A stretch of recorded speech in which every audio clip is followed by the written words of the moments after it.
आपने अपने hazardous waste को इंजेक्ट कर दिया जमीन के बिल्कुल नीचे, ताकि इसका इफेक्ट कहीं भी ऊपर ना दिखे, बिल्कुल जला के रख देती है।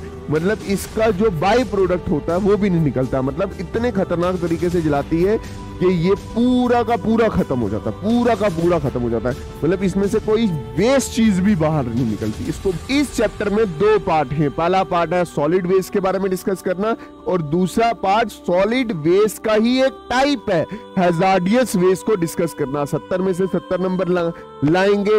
एक विलियम टी लव थे, उन्होंने उस फॉल से एक कैनाल बनाई ताकि वो उस कैनाल के पानी से हाइड्रो पावर प्लांट बना सके, ठीक है, मतलब इलेक्ट्रिसिटी जनरेट कर सके। बट हुआ क्या कि भाई साहब, but the work is not completedly done, मतलब काम आधे रास्ते में ही रुक गया।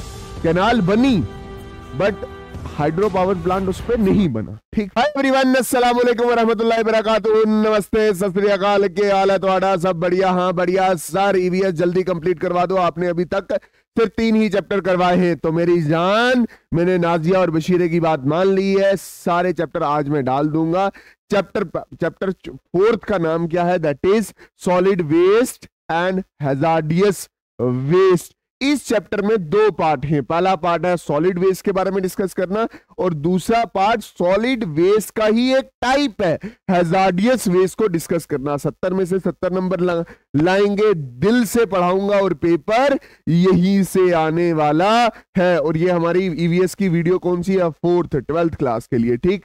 सॉलिड वेस्ट क्या होता है? सॉलिड वेस्ट वो होता है वो वेस्ट जो सॉलिड फॉर्म में हो, जैसे आपका पॉलीथीन हो गया, पेपर हो गया, सिरिंज हो गया, वाटर बॉटल्स हो गए, ये सॉलिड वेस्ट है। The solid waste is the waste which is in the solid form. जैसे आपका गार्बेज हो गया, है ना, वाटर बॉटल्स होगी, वाटर बॉटल्स होती नहीं, यूज करते हो, अच्छा, वो जिसमें मेडिसिन पैक होके आती है, जब मेडिसिन खा लेते हो तो वो जो रैफर होता है या वो पैक होता है वो आप ऐसे ही फेंक देते हो, तो वो भी क्या है? Solid waste. कंप्यूटर का वेस्ट हो गया, ई वेस्ट हो गया, हॉस्पिटल से निकलता हुआ वेस्ट हो गया, वो सारा क्या है? Solid waste. देख, सॉलिड वेस्ट को अच्छे से मैं बोलूं तो घरों से जो निकलता वेस्ट है सॉलिड फॉर्म में, अर्बन वेस्ट, एग्रीकल्चर में जो वेस्ट प्रोड्यूस होता है एग्रीकल्चर वेस्ट, इंडस्ट्रीज में जो वेस्ट निकलता है इंडस्ट्रियल वेस्ट, हॉस्पिटल का जो वेस्ट है, ठीक, कंस्ट्रक्शन एरिया का जो वेस्ट है वो भी किस फॉर्म में होता है? सॉलिड वेस्ट, सॉलिड के फॉर्म में। फिर हैजार्डियस वेस्ट, हैजार्डियस वेस्ट ऐसा वेस्ट होता है जो सॉलिड फॉर्म में होता है और इंसान की जान तक ले सकता है, ठीक है। जैसे आपके घर में वो इन्वर्टर की बैटरी होती है, जब इन्वर्टर की बैटरी खराब हो जाएगी तो वो इतनी खतरनाक हो सकती है कि अगर सॉइल में वो कहीं चली गई, सॉइल में चलेगी तो वो प्लांट्स उसके मिनरल्स एब्जॉर्ब कर लेंगे, और प्लांट्स में चलेगी और प्लांट्स वो खा लिया हमने तो हम मर सकते हैं, ठीक है। Shopping and marketing area waste, school से निकलता हुआ वेस्ट भी क्या है? सॉलिड वेस्ट है। Source of solid waste, solid waste कहां से आ सकता है? घर से आ सकता है, हमारे घरों से निकलता है, रेजिडेंशियल वेस्ट हो गया, इंडस्ट्री से निकलता है, कमर्शियल एरिया से निकलता है, जैसे मार्केट या शॉपिंग मॉल वगैरह से निकलता है, इंस्टीट्यूशनल वेस्ट जैसे स्कूल से कितनी सारी रद्दी निकलती है बाहर, ठीक, कंस्ट्रक्शन एरिया से कितना सॉलिड वेस्ट निकलता है, म्युनिसिपल सर्विसेज के दौरान कितना सारा वेस्ट निकलता है, agriculture waste, these are the source of solid waste. और फिर क्या? बायोमेडिकल वेस्ट जो हॉस्पिटल के एरिया से निकलता है। और फिर क्या है? That is e waste. E waste कौन सा हो गया? दैट इज इलेक्ट्रॉनिक वेस्ट, जैसे कंप्यूटर का वेस्ट हो गया, कल को ये माइक खराब हो जाएगा, जैसे मेरा ये माइक खराब हो गया, ये वाला माइक मेरा क्या हुआ है? खराब हुआ है, जैसे मैंने आपको बताया भी था। ये माइक जब मेरा खराब हुआ तो अब ये मेरे किसी काम का नहीं है, अब किसी काम का नहीं है तो ये वेस्ट है, दैट इज ई वेस्ट। इस चीज का पूरा आपने क्या करना है? ध्यान रखना है कि सॉलिड वेस्ट क्या होता है। फिर उसके बाद है cause of solid waste. Solid waste की कॉज क्या हुआ है, मतलब सॉलिड वेस्ट इतना ज्यादा क्यों निकल रहा है? एक तो हमारी पॉपुलेशन बढ़ गई है, जब पॉपुलेशन बढ़ती है तो वो नंबर ऑफ चीजें ज्यादा यूज करते हैं और उसकी वजह से वेस्ट भी ज्यादा निकलता है। उसके बाद टेक्नोलॉजी बढ़ गई है ना, जैसे पहले लोग क्या करते थे? थैले में लेके आते थे चीजें, है ना, शॉपिंग करने जाते थे तो थैला साथ लेके जाते थे और उसमें चीजें डाल के वापस लाते थे। अब जब टेक्नोलॉजी बढ़ी, पॉलीथीन आया इन्वायरमेंट में, तो लोगों को पता है कि हम अगर खाली हाथ भी चले जाएंगे दुकान हमें पॉलीथीन दुकान वाला हमारे पॉलीथीन पकड़ा देगा, दैट इज टेक्नोलॉजी बढ़ गई। जैसे एक और एग्जांपल दूंगा ई वेस्ट की, जैसे कंप्यूटर, मोबाइल फोन्स, इसका यूज इतना ज्यादा नहीं था पहले 25-30 साल पहले, ठीक है। जब टेक्नोलॉजी बढ़ी तो उसका यूज बढ़ा, उसका यूज बढ़ा तो जब वो चीजें खराब हो जाती तो क्या बनता है, ई वेस्ट ही तो बनता है। उसके बाद है effect of solid waste. Solid waste से क्या इफेक्ट होता है, बहुत सारी बीमारियां फैलती है, जैसे डायसेंट्री फैलती है, डायरिया फैलती है। किसी को डायसेंट्री और डायरिया में फर्क नहीं पता तो आप सीधा सीधा गूगल कर सकते हो, ठीक है। अगर कहीं जगह सॉलिड वेस्ट पड़ा हो तो वहां से स्मेल बहुत खतरनाक सी आती है, नॉक्सियस फ्यूम्स, है ना। प्लेग एक बीमारी है, ये सॉलिड वेस्ट की वजह से फैलती है। अगर चूहे वहां पे आ जाएंगे उस सॉलिड वेस्ट को खाने के लिए तो वहां प्लेग फैल सकता है। लॉस ऑफ सॉइल फर्टिलिटी, और जहां पे ये वेस्ट पड़ा होता है वहां पे सॉइल में फर्टिलिटी नहीं होती। No crops on such soil, उस सॉइल के ऊपर कोई भी क्रॉप्स नहीं होते, ठीक है। उसके बाद है disposal, disposal of solid waste. Solid waste को किस तरह से डिस्पोजल किया जाए, डिस्पोजल मतलब इसको किस तरह से संभाला जाए, मतलब अगर निकल भी रहा है सॉलिड वेस्ट तो इसको कहाँ रखा जाए, मतलब इस वेस्ट का क्या किया जाए ताकि इन्वायरमेंट में इसका इफेक्ट क्या हो, कम हो। मतलब break down of the solid waste, मतलब इसको तोड़ना है। To reduce the soil pollution, मतलब इसको इस तरह से संभालना है कि इससे सॉइल पोल्यूशन ना हो। पहला मेथड है कंपोजिटिंग। कंपोजिटिंग का मतलब होता है कि सॉलिड वेस्ट को दे दो बैक्टीरिया को, और कुछ ऐसे सॉलिड वेस्ट होता है जिसमें ऑर्गेनिक मैटर ज्यादा होता है, मतलब जिसमें से आपने ई वेस्ट निकाल दिया, कांच वगैरह निकाल दिया, पेपर वगैरह निकाल दिया, तो ये दे दिया बैक्टीरिया को, या लाइकन वगैरह को दे दिया, ये लिविंग ऑर्गेनिज्म होते हैं, तो ये किसको, सॉलिड वेस्ट को किसमें कन्वर्ट कर देते हैं, मैन्योर में। मैन्योर मतलब खाद में कन्वर्ट कर देते। फिर दूसरा मेथड है इंसिनरेशन। इंसिनरेशन का मतलब होता है कि आप सीधा सीधा उस सॉलिड वेस्ट को जला दो, एयर पोल्यूशन हो सकती है इसकी वजह से। फिर क्या है, सैनिटरी लैंडफिल्स, क्या करना है, सॉइल में बरीड कर देना है सॉलिड वेस्ट को, और उस जगह जाके बरीड करना है जहां पे ह्यूमन पॉपुलेशन नहीं है। फिर उसके बाद है पायरोलिसिस। पायरोलिसिस भी क्या होता है, burn the waste in the absence of oxygen, मतलब वेस्ट को इस तरह से बर्न करना जहां पे ऑक्सीजन ना हो। ये कुछ ऐसे मेथड हैं जिसकी वजह से आप सॉलिड वेस्ट को किनारा कर सकते हो। किनारा करने का मतलब ये हो गया सॉलिड वेस्ट को ठिकाने लगा सकते हो, ठीक है, ताकि इन्वायरमेंट पे उसका इफेक्ट क्या हो, सबसे कम हो। Management, management of the solid waste. Solid waste को किस तरह से मैनेज कर सकते हो, कैसे कर सकते हो, सॉलिड वेस्ट को मैनेज करने के लिए आप रिडक्शन कर सकते हो सॉलिड वेस्ट की, मतलब वो चीजें कम यूज करो जिसमें सॉलिड वेस्ट ज्यादा निकल रहा है। उसके बाद चीजों को बार बार रिसाइकल करो, चीजों को बार बार यूज करो, और सॉलिड वेस्ट की प्रॉपर कलेक्शन करो, और प्रॉपर कलेक्शन के करने के बाद आप उसकी प्रॉपर डिस्पोजल करो। डिस्पोजल करने का मतलब ये हो गया प्रॉपर इसको ठिकाने लगाओ, ठीक है। Reduction, recycle, reuse, proper collection and proper disposal, ये 5 तरीके हैं जिससे आप सॉलिड वेस्ट को मैनेज कर सकते हो, ठीक है। इसके बाद है हजार्डियस वेस्ट। हजार्डियस वेस्ट एक तरह का सॉलिड वेस्ट ही है, the waste which have the harmful effect on the human body, जिसका ह्यूमन बॉडी पे बहुत खतरनाक हार्मफुल इफेक्ट है, इसको बोलते हैं hazardous waste.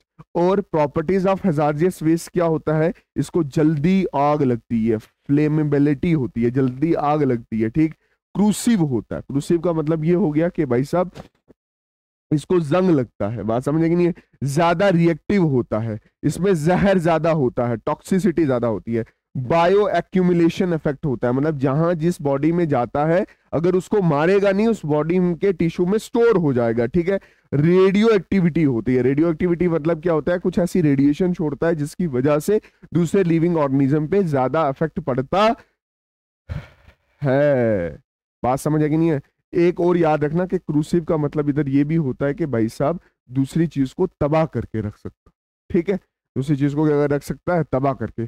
Source of hazardous waste, हमें पता है इंडस्ट्री से भी हजार्डियस वेस्ट निकलता है, हमारे घरों से भी निकलता है, मेडिकल की फील्ड में से भी निकलता है, और रेडियो, जहां पे रेडियो एक्टिव प्लांट्स लगे हुए हैं वहां पे भी बहुत सारे हजार्डियस वेस्ट निकलते हैं। और हजार्डियस वेस्ट रेडियो एक्टिविटी भी करते हैं। एक ऐसा वेस्ट होता है जो अपनी रेडिएशन छोड़ता है जिसकी वजह से ह्यूमन हेल्थ बहुत ज्यादा अफेक्ट होती है।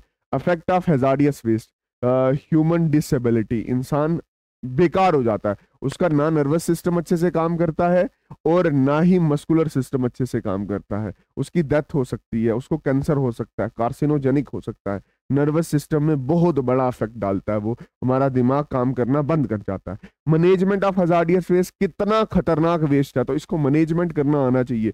आपने क्या करना है, डीप वेल इंजेक्शन करना। क्या जमीन में इतनी डीप जाके, इतने डीप जाके इसको स्टोर करके रखना कि भाई साहब वहां से ये निकले ही ना, इसका इफेक्ट ऊपर लैंड पे शो ही ना हो। इसको बोलते हैं डीप वेल इंजेक्शन, कि आपने अपने हैजार्डियस वेस्ट को इंजेक्ट कर दिया जमीन के बिल्कुल नीचे, बिल्कुल नीचे, ताकि इसका इफेक्ट कहीं भी ऊपर ना दिखे। ठीक है, उसके बाद है दूसरा, किस तरह से मैनेज करते हैं, प्लाज्मा गैसिफिकेशन टेक्नोलॉजी। इसमें क्या करते हैं, आप अपना हैजार्डियस वेस्ट इस स्टोव जैसे कंटेनर में डालते हो, ठीक है, ये हैजार्डियस वेस्ट, और यहां से प्लाज्मा, प्लाज्मा मतलब आग जैसा, प्लाज्मा टार्च होती है, यहां पे आग निकलती है, और वो इतनी खतरनाक आग होती है कि इसको बिल्कुल जला के रख देती है। मतलब इसका जो बाई प्रोडक्ट होता है वो भी नहीं निकलता, मतलब इतने खतरनाक तरीके से जलाती है कि ये पूरा का पूरा खत्म हो जाता है, पूरा का पूरा खत्म हो जाता है।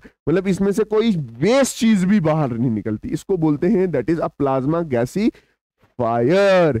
इसमें आप हैजार्डियस वेस्ट डालते हो, और वो ये जो प्लाज्मा टार्च है इस हैजार्डियस वेस्ट को पूरी तरह तबाह करके रख देती है। ठीक है, उसके बाद है इंसिनरेशन। इंसिनरेशन मतलब burning of the waste, waste को आग लगा दो। बट सबसे खतरनाक तरीका मैंने बोला डीप वेल इंजेक्शन, और दूसरा गैसिफिकेशन। ठीक है, ताकि कहानी खत्म हो। ठीक है, एक और केस स्टडी है, केस स्टडी, केस स्टडी है, दिमाग में रखना, केस स्टडी है। एक है लव कैनाल ट्रेजेडी। हुआ क्या कि William T love made a love canal from Niagara fall from for hydro power plant. एक नेगरा फॉल है, कहां पे है, यूएसए में है। ठीक है, वहां पे क्या हुआ कि भाई साहब एक विलियम टी लव थे, उन्होंने उस फॉल से एक कैनाल बनाई ताकि वो उस कैनाल के पानी से हाइड्रो पावर प्लांट बना सके। ठीक है, मतलब इलेक्ट्रिसिटी जनरेट कर सके। बट हुआ क्या कि भाई साहब, but the work is not completedly done, मतलब काम आधे रास्ते में ही रुक गया। कैनाल बनी बट हाइड्रो पावर प्लांट उस पर नहीं बना। ठीक, फिर क्या हुआ, due to which the canal become the dumping area. वो जो नाला उन्होंने निकाला था वो डैम्पिंग एरिया बन गया, मतलब सारे लोग उसमें अपना सॉलिड वेस्ट आके डालते थे। ठीक, many industries dump the waste here, बहुत सारी इंडस्ट्रीज भी, बहुत बड़ा एरिया था, बहुत बड़ा एरिया था, आप एक डिस्ट्रिक्ट जैसा एरिया मान के चलो, वहां पे ये सारी चीजें हुई, और many industries dump the waste here, और बहुत सारी इंडस्ट्रीज भी वहां पे अपना कचरा डालने लगी, और इंडस्ट्रीज ने वो जगह ले ही ली कचरा डालने के लिए। आफ्टर, मतलब आफ्टर दैट, जब वो कचरा डाला, इंडस्ट्री को भी पता चला गया अब और कचरा पड़ नहीं सकता, तो उसके ऊपर लैंड फिलिंग की गई, थोड़ी थोड़ी मिट्टी डाली गई, और फिर कुछ सालों के बाद वो उस लैंड को किसी सोसाइटी पे बेच दिया, मतलब एक सोसाइटी बनाने के लिए बेच दिया। After that society and school build on that land, on that area, मतलब एक ऐसी जगह जहां पे आपने भर भर के कचरा बढ़ रखा है, और उसके ऊपर आपने स्कूल भी बनाया और सोसाइटी भी बनाई। फिर कुछ सालों के बाद उस एरिया के लोगों में बहुत सारी बीमारियां देखी गई। ठीक है, और फिर गवर्नमेंट ने ये डिसाइड किया कि भाई साहब इस एरिया को हम हटाएंगे, मतलब यहां से लोगों को हम क्या करेंगे, हटाएंगे। अब इधर कोई भी सोसाइटी बसेगी नहीं, और ये बहुत बड़ा बहुत बड़ा बहुत बड़ा बहुत बड़ा इफेक्ट उन लोगों को देखने को मिला। उनकी स्किन के ऊपर रैशेस थे, कुछ लोगों को लुकीमिया देखने को मिला, ब्लड कैंसर देखने को मिला, स्किन कैंसर देखने को मिला। After that many diseases are seen in that area, और गवर्नमेंट ने क्या किया, गवर्नमेंट ने उधर के लोगों को, पीपल को डिस्प्लेस किया, वहां से डिस्प्लेस किया कि आप कहीं और जाके घर बसाओ। होप आपको ये लेक्चर बहुत अच्छे से समझ आया होगा। मिलते हैं अगले चैप्टर में, दैट इज बायोडाइवर्सिटी में। नोट्स में टेलीग्राम में डाल दूंगा। तब तक के लिए अल्लाह हाफिज, अल्लाह रखा, शुभ रात्रि, जय हिंद। जम्मू जिंदाबाद, कश्मीर जिंदाबाद, जम्मू कश्मीर जिंदाबाद, हम जिंदाबाद, तुम जिंदाबाद।